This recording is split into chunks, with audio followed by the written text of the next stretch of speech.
Михаил Ломоносовтың сөзінде ақыл ойды тәртіпке келтіретін ол математика дегендей. Бүгінгі менің таңдап отырған бағдарламам математикаға байланысты математикалық сатылар бағдарламасы деп аталады. Мақсаты қарапайым логикалық математикалық түсініктерді қалыптастыру және интеллектуалды шығармашылық қабілеттерді дамыту. Міндеттері арифметикалық және геометриялық дағдыларды қалыптастыру, негізгі ойлардың операцияларына, мысалы анализдеу, синтездеу, салыстыру, жалпылау, классификация сияқты сол операцияларына назар аударудың негізгі қасиеттері, дәлелді сөйлеу және ойын сөзбен жеткізуді дағдыландыру. Ынтымақтастыққа, құрдастармен өзара сыйластық қарым-қатынаста болуға, өз мүдделерін белгілі бір ережелерге бағындыра білуге тәрбиелеу. Бұл бағдарламаның өзектілігі тұңғыш президент Нұрсұлтан Әбішұлы Назарбаев халыққа жолдауында біздің міндет жаңа технологияларды, идеялар мен көзқарастарды пайдалана отырып білім мен бәсекеге қабілетті ұрпақ тәрбиелеу деп ұстаздарға жаңа міндет қойған болатын. Осы жолдауға негізінде қазіргі заманда мектепке дейінгі білім беруде математика негіздері ең маңызды орын алып отырғанын байқауға болады. Балаларды мектепке 6 жастан қабылдануы, ақпараттың әр алуандығы, цифрлық технологиялардың басымдығы сияқты біршама мәселелердің туындауы балаға ерте жасынан бастап сандарды, санауды, есептерді шығарып үйретуді қажеттілігін көрсетіліп отыр. Математикалық сатылар курсында тәрбиеленушілермен жасалған жұмыстар мектепке дайындықтың ең басты бөлшегі болып табылады. Балалар түрлі математикалық тапсырмаларды орындап отырып, олардың ерік күштері оянады. Мақсатқа жетуге, қиыншылықты жеңуге, бастаған ісін соңына дейін жеткізуге дағдыланады. Қарапайым математикалық түсініктері қалыптасады. Сабақтың өткізу формасы, дидактикалық ойындар, эксперименттер, тәжірибелер, математикалық мерекелер, ойын-сауықтар, дамытушылық ортада баланың дербес қызметі. Бағыты математикалық сатылар бағдарламасының танымдық белсенділігін баланың арттыру бағытында жүргізіледі. Енді осыдан күтілетін нәтижелер геометриялық пішіндерді біледі және ажыратады, кеңістікті бағдарлайды, онға дейін сандарды таниды және санайды, математикалық модельдейді, есептер мен мысалдардың мазмұнын түсініп, өздігінен дұрыс шапшаң орындай біледі. Ақыл ой мүмкіндігі мен қабілеттері дамиды. Енді бүгінгі алып отырған тақырыбым балалармен қосамыз және азайтамыз. Қабыл алыңыздар. Мақсаты қосу таңбасы және азайту таңбасын балаларға үйрету.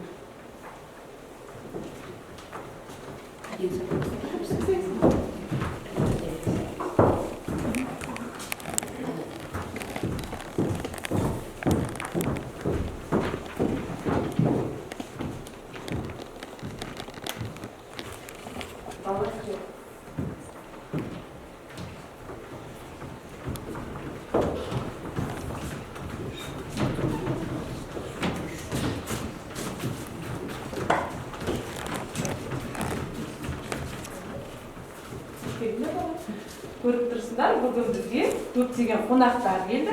Енді қонақтармен амандасайық.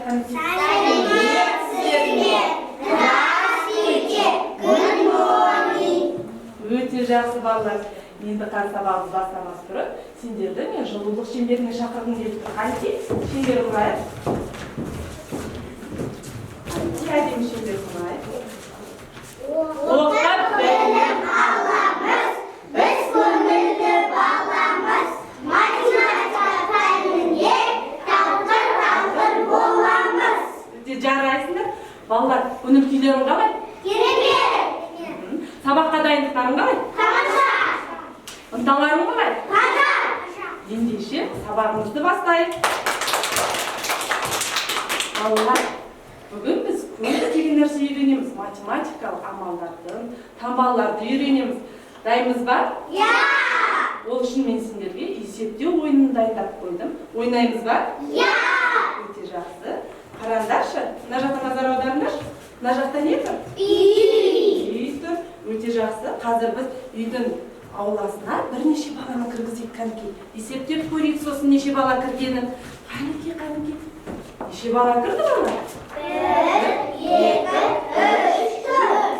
4. Қанки кім? 4 санын белгісін көрсетіп, таңбасын көрсетіп. Қанки Гүлай көрсете ма? Өте жақсы. Енді тағы да бірнеше баланы кіргізіп көрейік. Қанеке, тағы да бірнеше баланы кіргізіп көрейік. Неше бала кіріп жатыр? Санаймыз. 1, 2, 3 бала. Қанеке, дұрыс айтады. 3 баланы таңбасын Кәусар көрсете ғой. Өте жақсы. Өте жақсы. Енді барлығы қанша болды екен сана көрейік? 1, 2, 3, 4, 5, 6, 7. Барлығы нешеге тең болды?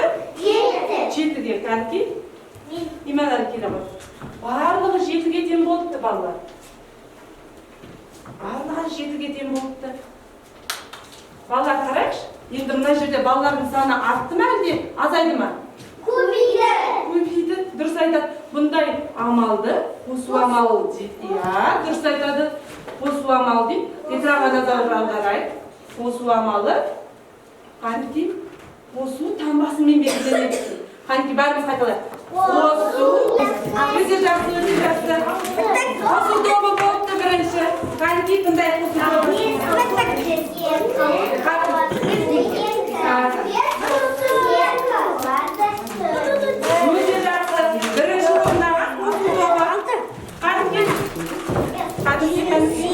Теңдіктер тобы қанеке мысалдарды қанша? Қанша? 6 қосу 7. Қанша болады? Ойлану керек, санаймыз, санады. Ойланыңдар тағы. 1, 2, 3, 4, 5, 6, 7, 8, 9, 10, 15. Азайды тобы болмаса әлі?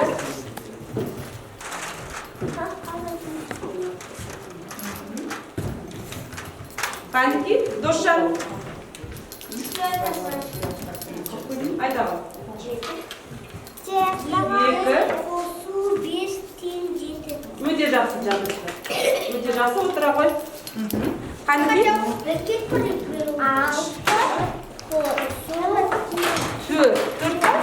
4. Сен қаншаға болды? Сен қанша болды? Өте жақсы. Жарайсыңдар. Жарайсыңдар. Отырыңдар. Енді дайынбыз ба келесі тапсырмаға? Ендігі балалар тапсырма алма ағашын алмаға толтыр. Алмаға толтырған кейін. Сәл көптен балалар. Алма толтыр. Алмаға толтырамыз. Көмектесеміз бір-бірімізге, көмектесеміз. Дос көмектесе ғой. Тұра ғой.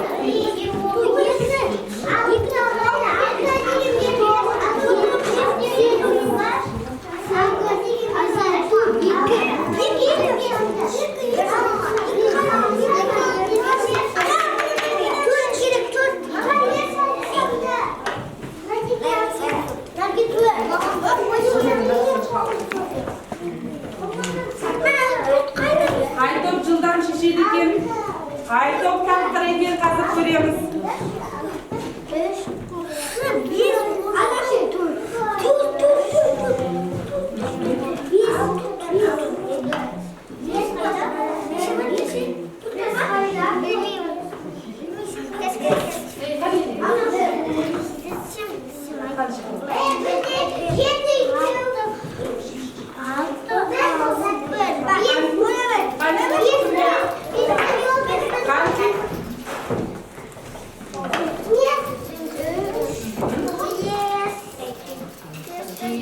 Өте жақсы.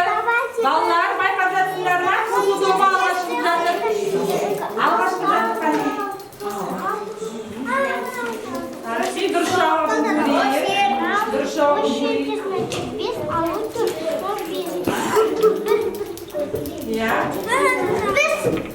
Теңдіктер тобы болған сияқты.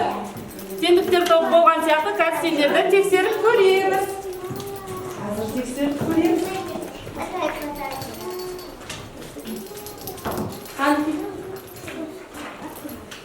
Kanki, azaytуу болду да? Kanki, тексерип көрейік. Қай топ жақсы орындады екен, қазір тексеріп көрейік. Kanki, жауабын көрейік.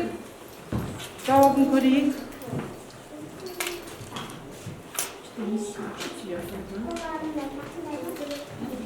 Қай топ дұрыс орындады екен? Қосу тобы дұрыс орындаған сияқты. Жарайсыңдар, қосу тобы өте жақсы. Азайту тобына тағы да ойлану керек сияқты, иә? Тағы ойлану керек сияқты. Және де теңдіктер тобына да ойлану керек сияқты. Қосу тобына қошапалықтар. Енді балалар, кішкене серігі балайық, орнымыздан тұрайық.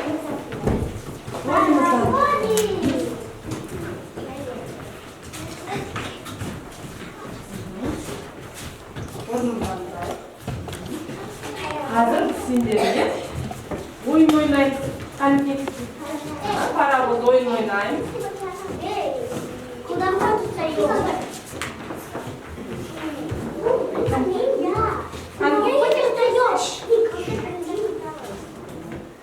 Қанке, балалар олай істеуге болмайды.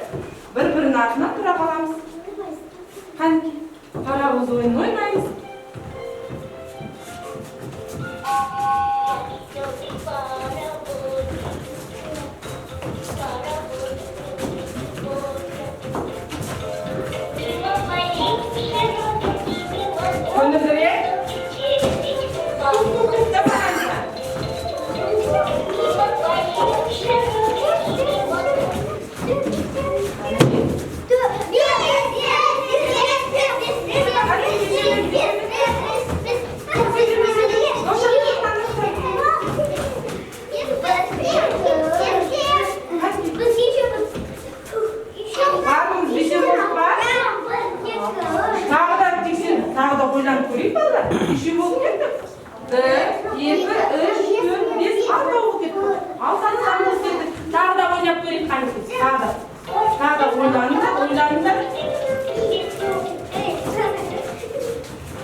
Балалар, экранға назар аударайық.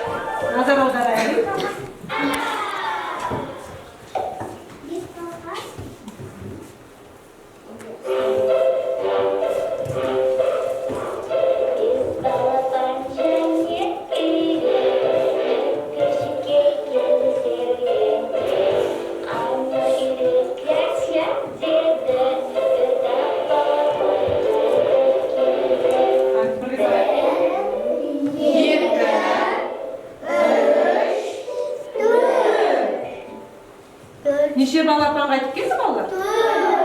Неше балапан қалып қойды? Бұл жерде балапандардың саны азайып тұр ма, әлде көбейіп тұр ма? Азайып тұр. Азайғанда қандай таңбаны қолданамыз дедік? Азайту. Өте жақсы. Қанекей әрі қарай көрейік. Балапан және керек, дөңбешікке келсеңде, ана ирек крәк-крәк деді, ұшан балапан қайда келді. Екі, үш. Қанша балапан қайтып келді балалар? Нешеуі қалып қойды? Екі балапан қалып қойыпты. Бұл жерде тағы да не істеп тұр? Көбейіп тұр ма, азайып тұр ма?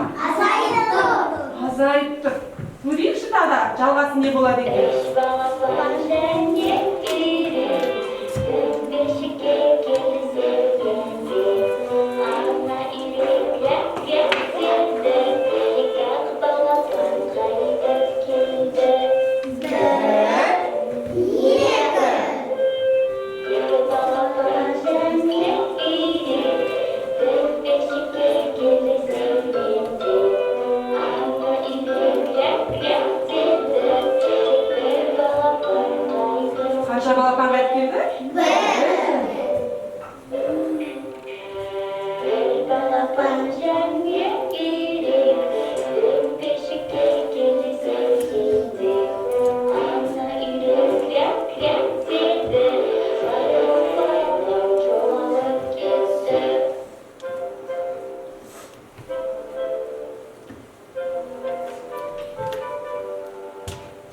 Уайымдап қалды ана ирек, дөңбешікке шықты серуенде, ана ирек крәк-крәк деді, балапан қайда келді. Қанша балапан қайтып келді балалар? Бес балапан. Барлығы қанша балапан екен сонда? Бес балапан екен. Дұрыс айтасыңдар. Енді балалар, қазір бүгінгі алған, өзіміздің алған білімімізді көрейік, тексеріп көрейік, өз-өзіміз тексереміз. Ол үшін бізге сызғылы саусақтар көмектеседі. Қанекей әркім өзінің есебін алсын. Қанекей сиқырлы саусақтар арқылы есептеп көрейік.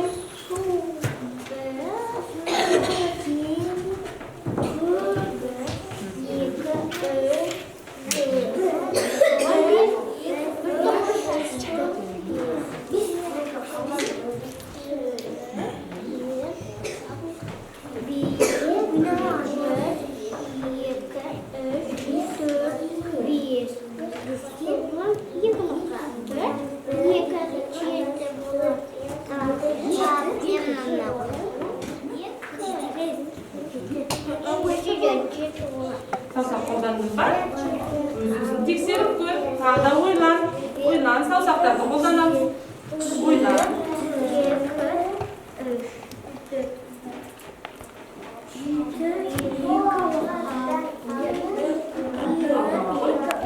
Саусақпен тексере қойыңыз.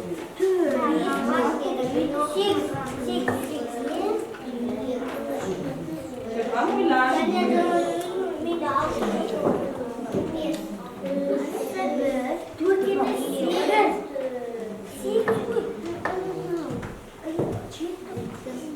Мына жерде таңбаларға назар аудар, Иманәлі.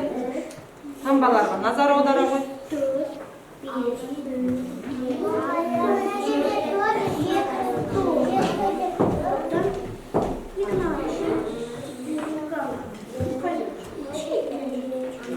Жетті не істейміз де?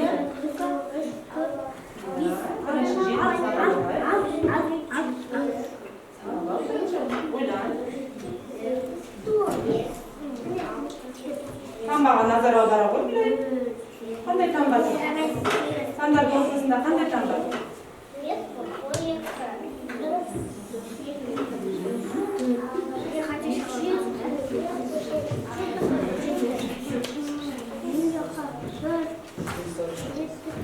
Қанекей дос, саусақпен орындап жатыр ма? Біреуге қарамаймыз, өзіміз шығарайық қанекей. Ойлан. Маған тағы да керек көрсетеді. Қанекей. Тағы да. Тағы жеті керек болып тұр ма?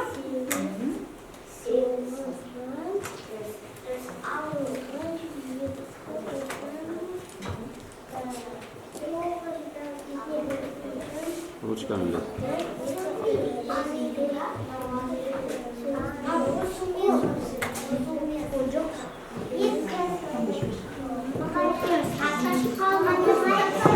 Дұрыстап санадың ба, Кәусар? Саусақтармен санадың ба?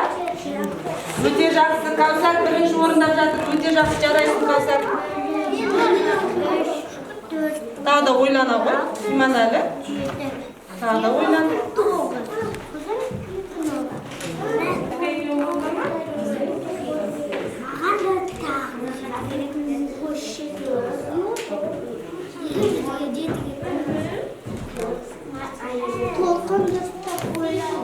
Толқын ойлана ғой, мына жерде ойлана ғой. Қандай сан бар тұр мына жерде? Иә, бірінші қандай сан тұр?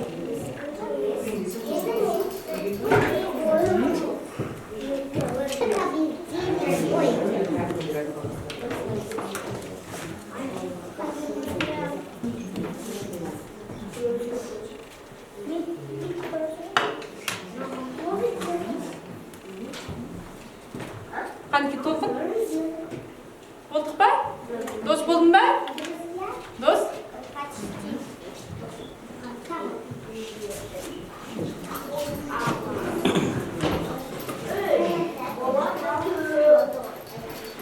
Қанки? Досжан болыпты. Мына жерінде ойлану керек балалар. Ойлану керек, саусақтың көмегіне жүгінбедік па? Малика өте жақсы. Нұртіле ойлану керек тағы да. Білайым тағы да ойлану керек қой.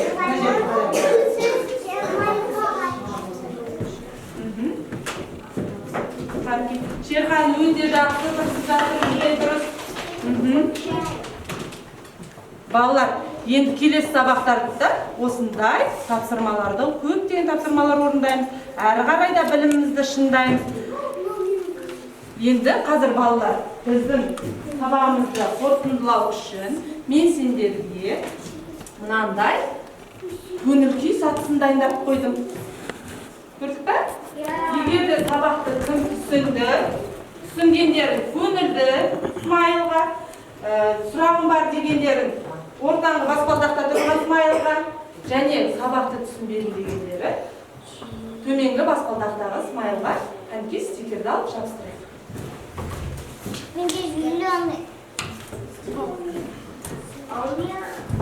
Келе ғой, Шерхан, келе ғой.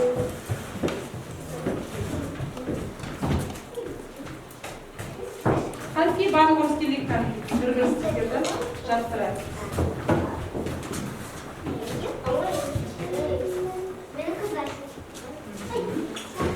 Қанки жабыстырғанда сәрғаре бар тұрайық. Нараса кеп тұрайық.